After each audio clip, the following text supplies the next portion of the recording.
9000 klarinetů. Na začátek bychom vám chtěli moc poděkovat. A to za to, že vedete vaše ratolestní umění prostřednictvím letní herecké školy. Vaše děti se v dopoledních hodinách učily tanci, herectví a zpěvu. V odpoledních hodinách pak pracovali na svých autorských projektech. Byly to 2 večerní denní, 2 snídaně s novou a dnešní závěrečný projekt 9000 klarinetů. Všechny zmíněné představení byly velmi úspěšné, dostali bouřlivý potlesk, tak doufám, že se bude líbit toto i vám. A myslím si, že nezbývá nic jiného, než do zákulisí popřát Zonte vás a vám příjemnou podívání.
Vždycky vypadám jako blázen a ty taky zavírají.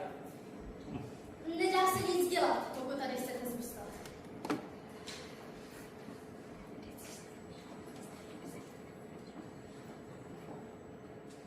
Pěkný, mohu vám zahrát? Vy prohledejte půdu a my se podíváme sem. Rychle uteč za oknem. Kluce, četl za mnou okamžitě běžte, běžte!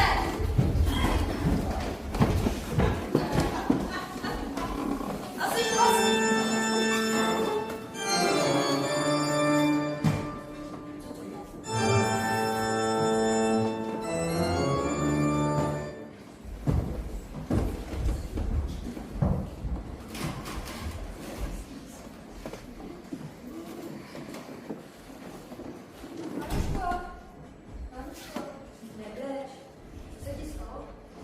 Já nevěřím. Já jsem jenom smutná, že se se mnou taky netýká.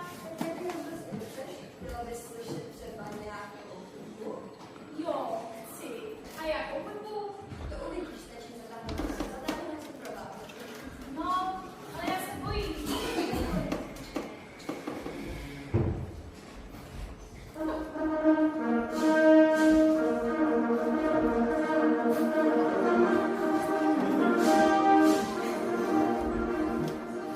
Slyšíte to? To bude určitě kvůli té televizi. Ale Tereza říkala, že ve Školy nepaměti do našeho města Alkaliso jezdí pacienti ze všech koutů Evropy, abyste v klidu a v tichu opět našli své zdraví.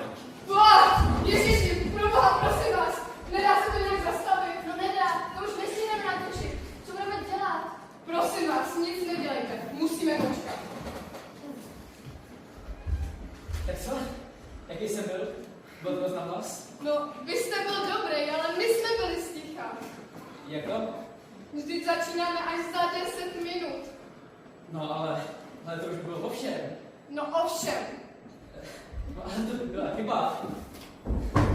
Co nám řekl? Prostě všechno, já nevím. No a najednou se nám všechny zbraně proměnily v hudební nástroje.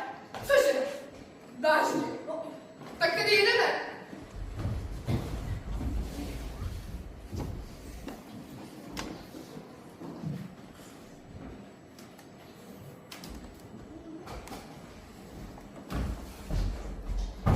Pane ministře, promiňte prosím, že ruším při řešení bojové situace. Ale kde pak? To je Vrabčák. Co pak?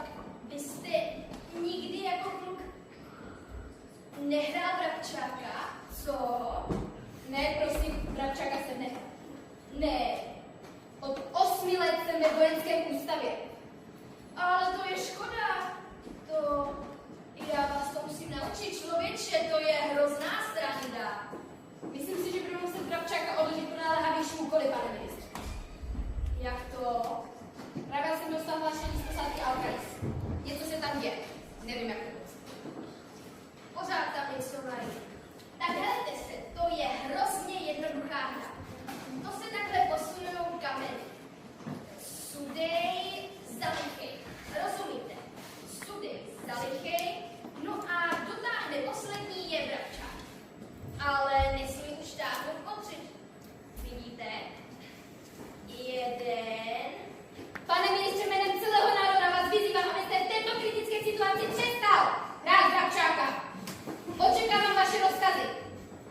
dál za každou cenu, dokud vás nestoupnu.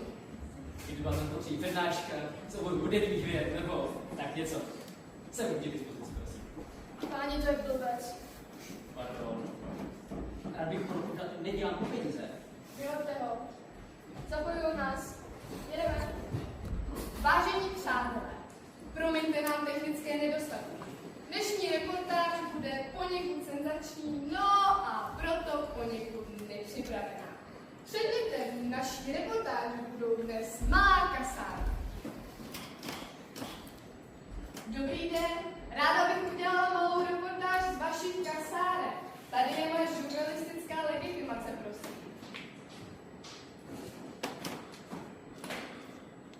Nože, velmi krásná legitimace. Prosím, tady mi to podepište. Prosím. A prosím, připište tam milému Karlovi od srdce. No prosím. Tak tedy.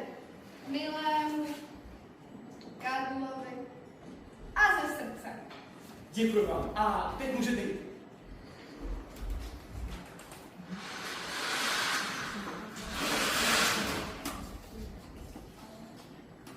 Co je to za kabaret, prosím vás? Snažíte se mě zrujnovat nebo co? A kde máte odhalení sochy Sebastiana Bacha? Okamžitě to stopněte. Cože? Moment! Nic nestopujte. Jo, ale radši si připravte ten přírodní film. No, ten s těma beberkama, ten.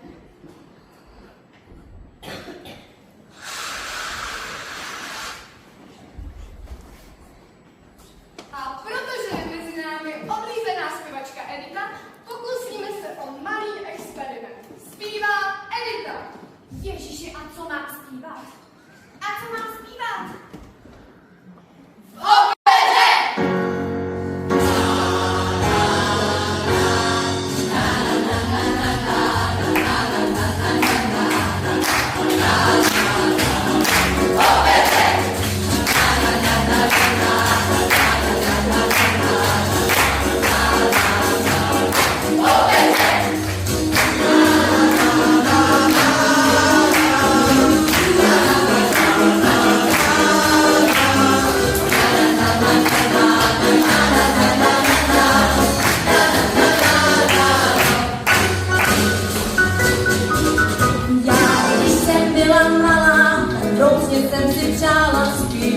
Ti opeře. A když jsem byla větší, šla jsem na radu něčí, zaklepat na dveře.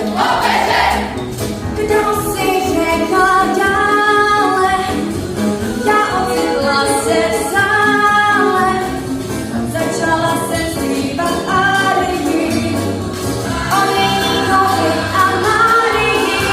A nečekám se do tváří, kdo se ustrne, nikdo se však nerozáří ani nestrne. A má naděje hasne, jen jedno je mi jasné,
samozřejmě.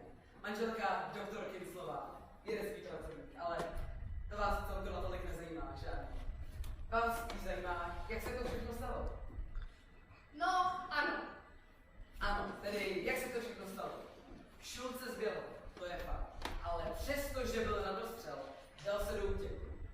Chtělo se po něm začít střílet. Najednou vidím, že... Vážení diváci, právě jste slyšeli první dojmy přímých účastníků této prazvláštní proměny.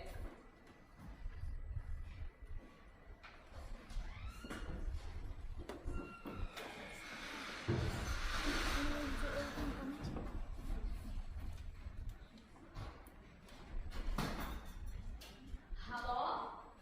Kolik? 250 000? Ale tak, neměli jsme v úmyslu do tak závažného programu dávat reklamu.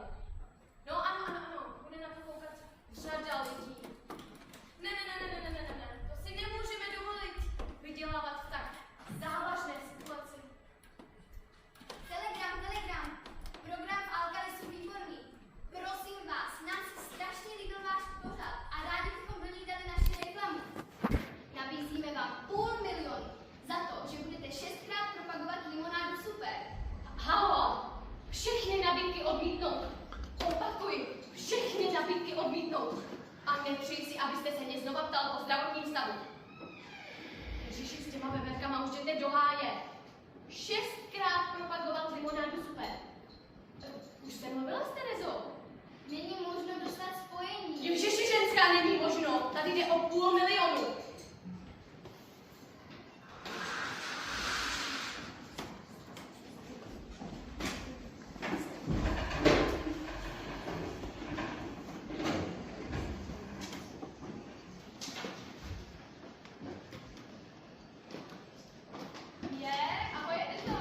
Ahoj Patriku. Dobrý den, Patriku. Zrovna jsme si tady s Benjamínem tak krásně povídali.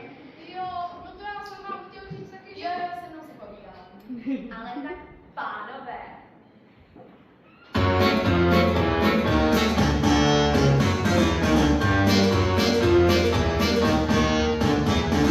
Marně si hlavu lámu, proč muži většinou neradí vylít dámu, chladnou a činnou.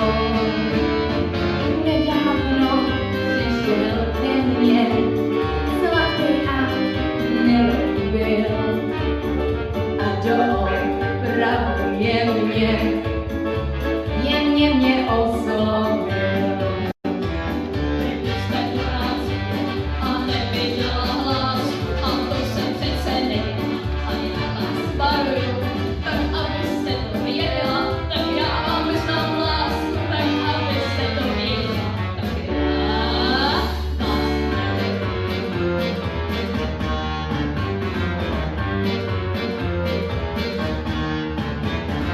Já nemám ráda muže, kteří se vnucujou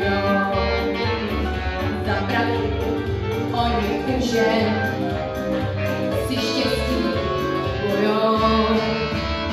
To nejsou muži pro mě nejspíš získá si ten, který přijde skromně a tiše prohlásí.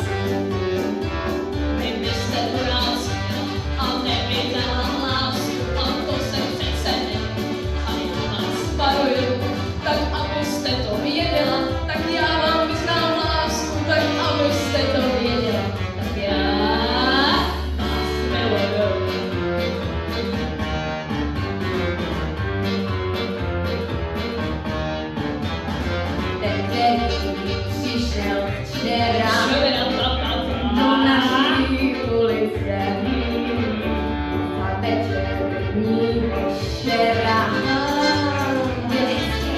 Velice oči mu něžně planou, jak se tak něžně ptá.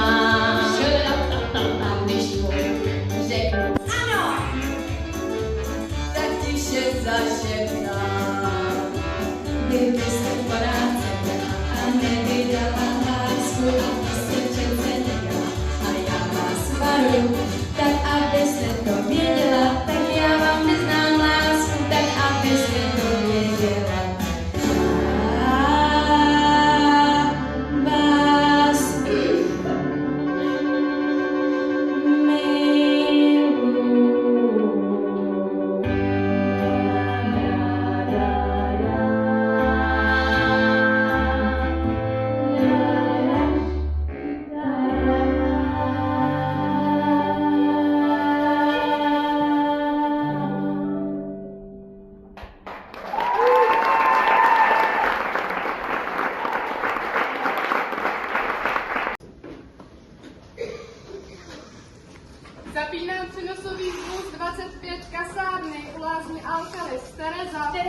Slyšíme se?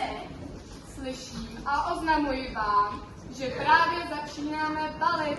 Terezo, vy víte, jak moc vaší práci dokážu ocenit, že ano? Vy zase něco potřebujete. Já? Vy něco potřebujete. Příležitost. Zůstanete v Alkalisu a natočíte mi replik. Podle vašich představ. No to je ohromný. Ale No, správně. Je v tom háček. Podívejte se, Terezo. Pošlu vám cokoliv jenom budete potřebovat. Ale musíte souhlasit. Souhlasíte? fajn, dobře, souhlasím. No a ten háček? No, jsou to vlastně 3 háčky, že ano? Za prvé, 6krát během programu propagovat limonádu super. Za druhé, žádná politika. A pošlu vám tam balet. Máte tam na můj vkus až příliš pánskou společnost. No dobře. A ten třetí háček? No, ten 3. háček. Ta rebí musí být již dnes večer. Cože? Cože? No, ano, v 21 hodin. No tak to není háček, to je normální šibenice. Ale jinak to má samé výhody. Poslouchejte, Terezo. Stačí, když řeknete ano a já jsem vám schopný poukázat 100. Tedy jsem vám 100 poukázat 80 000. Fajn, dobře. Tak tedy dnes večer v 21 hodin. Terezo, vy jste báječná. Vojáci! Dneska večer v 21 hodin bude v televizi senzační podívaná. Hurá, to se bude koukat! Naopak, vy účinkujete. Pořád trvá 100 minut, čehož 75 stojí na vás. Kdo něco nevede, ať vystoupí z řady. No, začíná to slibně. Nebojte, to jen co zlomíme počáteční skromnost. No vidíte. A nyní dovolte mi, abych vám sám zaspíval písničku, kterou se z dnešního dne složil. Je to na známou melodii, takže jsem vlastně napsal jenom text.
Že tady statečně, hrdě a zbytečně do větru zpívám píseň mou. Možná za rok, za 2, že poznám, kdo měl její úsměvy rád. Láska, že je sladká a hrozná, když se dostaví nečekaně a jednostranně. Terezo, přečti si, Terezo, otázku, kterou v očích mám. Nápisem tiskacím tobě se obracím a ty víš předem, nač se ptám.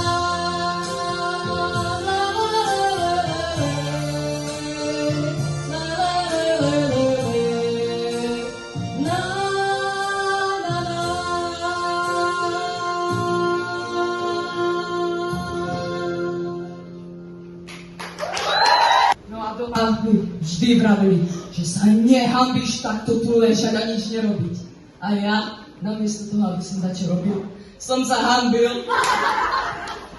No ale teraz by som veľmi rád pozval na naše pódium milých hostí z oblakom. Prosím. A ešte predtým, ako nám predvedú svoje umenie, by som sa vás rád spýtal zo pár všetečných otázok. Tak teda otázka prvá. Je k tomu potreba veľa odvahy, než skočíte dolu? No, buď to hodně odvahy, anebo aby do vás někdo strčil. A na čo myslíte padajúc? Na svou ženu. Výborně, výborně. A vy? Na jeho ženu. No ale to zrovna teda dělá veliký pokroky. Ještě před týdnem myslel na kačerádu na Olda. A čo by ste nám povedali o padaní jako takom? No, v dnešní době se padá různě a hodně. Ano, to je opravdu pravda. Nejčastěji padají děti, nejraději páni a nejhlouběji dámy. Tu sa nám pletie padanie fyzické s morálnym, že? No, jak bych to jen řekl, ono je to vlastně úplně to samé. Oboje začíná přitažlivostí a končí zejména Rozbitou hubou. kdežto při fyzickém pádu si tu hubu nabijete sám, ale při morálním vají musí rozbít někdo jiný. No, tak tu si vezmeme k srdcu slova skúsených parašutistov. A čo by ste nám povedali na záver? No, třeba vám zaspíváme písničku, kterou jsme složili jedné dívce s mohutnou gravitací.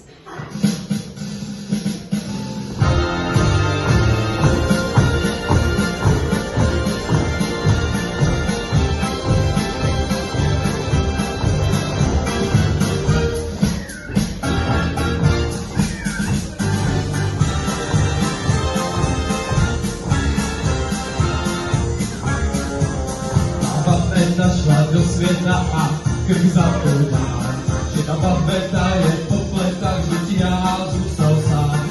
Ona asi netuší, že mě solo nesluší a že bez ní se tu hloupě pletu. Chytej tu babetu, ať je tu se mnou! Babeta šla do světa, já říkám tak ať. Jseš koletá, běž do světa a pak se zpátky vrať. Klidně až se začne zpívat, budu vzpomínat a zpívat. Jak ta babeta šla do světa a jak mám tu babetu rád. Babeta až se zpátky vrátí, pozná, že chyběla a bude chtít mě vyplnit, co by si slíbila. A babeta šla do světa a tak jsem tu sám. Mě tu nechala, jak nechala a já nevím kam. Odvezem si kiosku, nebo třídní rákosku.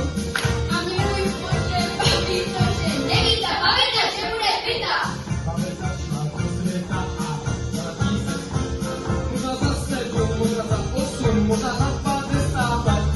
Já se čekat budu stále a zpívat si budu dále.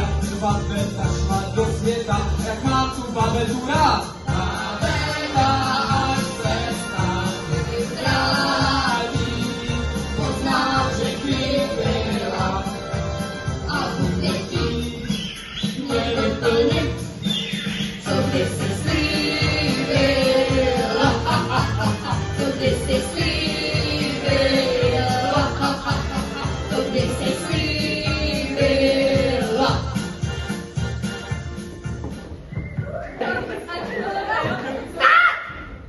Tam nemůžete!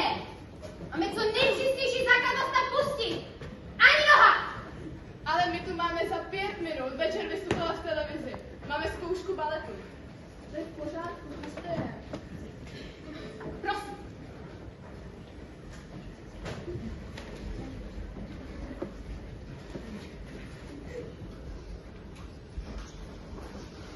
Ztratila jsem co od malička. Tak jedna, jsem střední postavy a hledám naši sbormistryni. Akorát nevíme, co máme zpívat. Ale ona už se naučila zpívat. No, jasně, jsem ve sboru. No, když se na tebe tak koukám, připadáš mi spíš jako solistka. Tak tuhle bych do televize nepustil. Ani byste nemohl, protože tu tam pustím já. Tady si můžeme zpívat třeba hodinu. Kytičku lučí květu, píseň o vlastě. Nebo kapitáne kamskou lodí. Ne, to jen tak pro sebe. Já vás stejně vždycky radši uvidím v televizi. Jo? Jenže naši vás vždycky vypnou, že prý jste moc do luftu. No, ale já ještě pořád nevím, do čeho ta děvčata oblečem. No takový hezký holky, to je snad škoda oblíkat, ne? Pojďte, něco vymyslíme. Tak, pochodem, vchod, čelem, zad, cvič, čelem, zad. Raz, dva, tři. Tak ještě jednou dávajte na mě pozor. Pochodem, vchod, čelem, zad, cvič, čelem, zad. Raz, dva, tři. A teď to zkuste sami. Pochodem, vchod, čelem, zad, cvič, čelem, zad. Raz, dva, tři.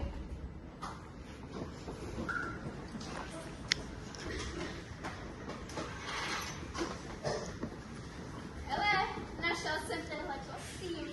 No, vypadá to směšně, ale to je účel, co říkáš? Okamžitě to sundej. Myslel, že bude legrace. Okamžitě to sundej. Jedeš? No, jakožto režisér amatér mám za sebou nejednu inscenaci a obě považuji za zdařilé. Dejme k tomu můj Mickey Mouse pro děti, teda Hamlet pro děti s Mickey Mousem v titulní roli, no. Je to lepší. Ale jo, to beru. Posaďte se, pane režisére. Fajn. Doufám, že dodržím mou koncepci. Stůj! Nemehlo! Odkud bereš šipka? Zprava. Odpovídej celou větou. Šipka vede zprava. A odkud jsi přišel? A jo, to je chyba. Tak teď na ostro. Doufám, že všechno dobře dopadne. Dobrý večer všem posluchačům u televizních přijímačů. Tady za mnou stojí dům a v něm 1000 klarinetů. Já mám radost z těch klarinetů, protože kdyby to byly pušky, tak mám asi strach. No, jak nejlíp bych to řekla. Zkrátka, já dnes večer mám radost z toho, že nemusím mít strach. Ale promiňte, plácám blbosti a málem bych zapomněla na jednu důležitou věc. Zdeněk pije limonádu Super. Je lahodná a osvěží.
Dobrý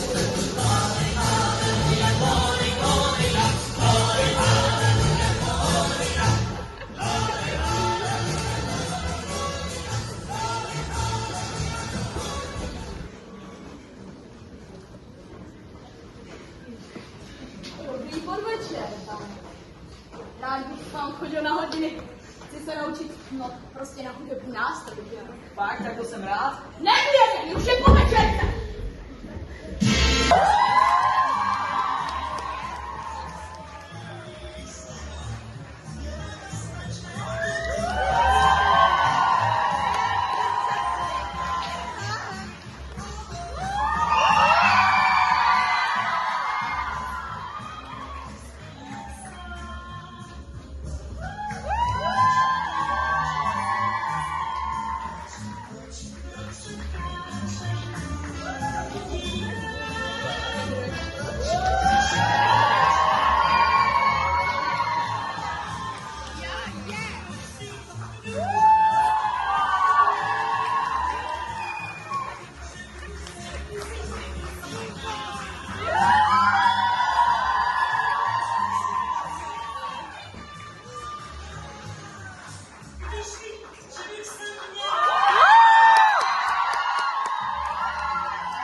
Já vůbec nemám slova. Bylo to naprosto dokonalé. Já začnu tím poděkováním, nebo na to, že zapomenu. Děkuju moc Domčovi za to, že z dětí na někoho takhle hezky přišla.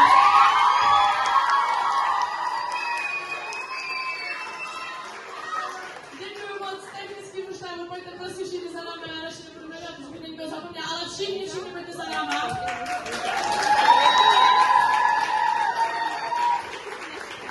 Další velký dík naší inspici, kterou tam doufám, jsem dala všechno možný a byla naprosto dokonalá. Díky Bernardové!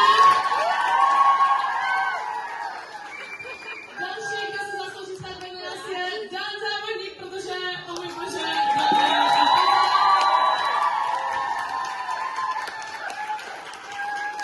a to pořád nejsme kompletní, protože extrémní a jedno z největších díky zaslouží člověk, který na tom udělal neskutečný kus práce s náma, táhnul to s náma, i když to nebylo letě, a tak